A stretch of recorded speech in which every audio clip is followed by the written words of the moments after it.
Okay, so on Martelli, we're aware that he's returned, of course. I think everyone is aware, right?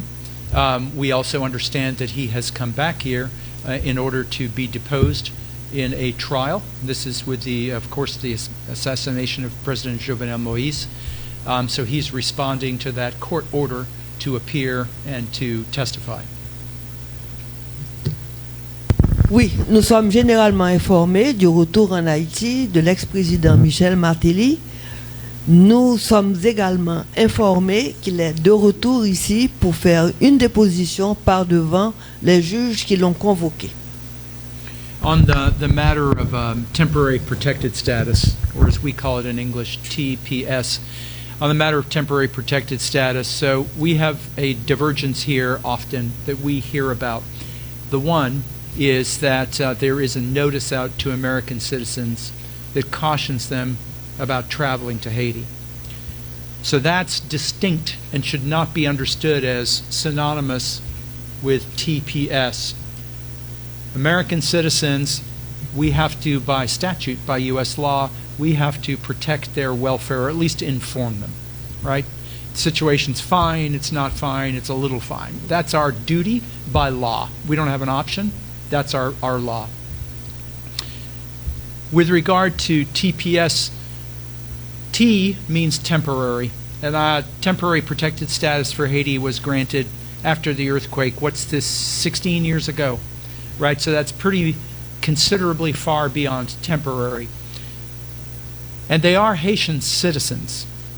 They are not American citizens, they're Haitian citizens. Haiti is their country. They've been in the United States for 16 years.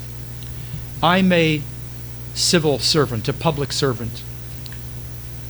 In my system, in U.S. law and in the institution that I work for, the Department of State, once the president, any president, this one, last one, next one, when a president makes a decision, a determination on United States foreign policy, my job as an American diplomat is to implement the policy.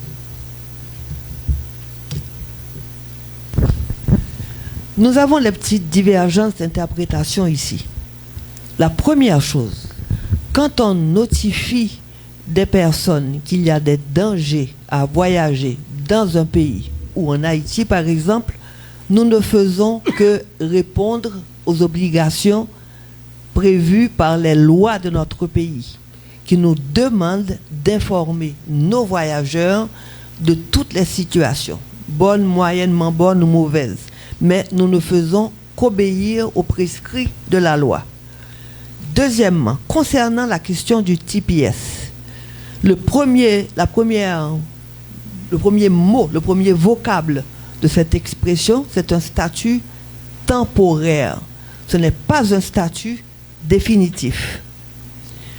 Ce statut a été mis en place, si je me rappelle, en 2010, après le tremblement de terre qui a fortement affecté Haïti. Mais ça fait 16 ans que ces personnes vivent aux États-Unis dans le cadre d'un statut temporaire.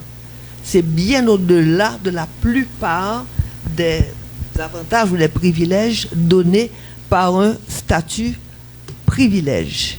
Ce sont des Haïtiens. Haïti est leur pays. Moi, je suis un fonctionnaire américain. J'obéis aux lois de mon pays.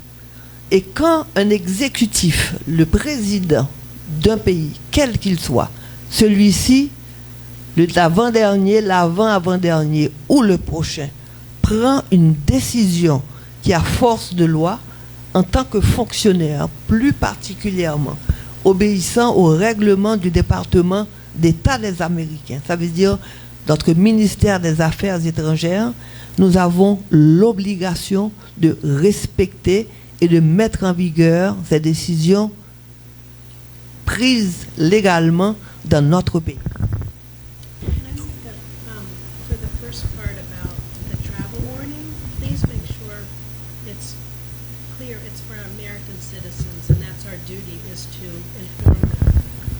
Je vous signale que pour les questions de précaution ou de conseil aux personnes de ne pas venir en Haïti, Ce sont des recommandations ou des directives qui concernent les Américains. Nous obéissons à la loi de notre pays d'informer nos ressortissants sur les situations dans les pays étrangers. Mais ceci concerne les Américains.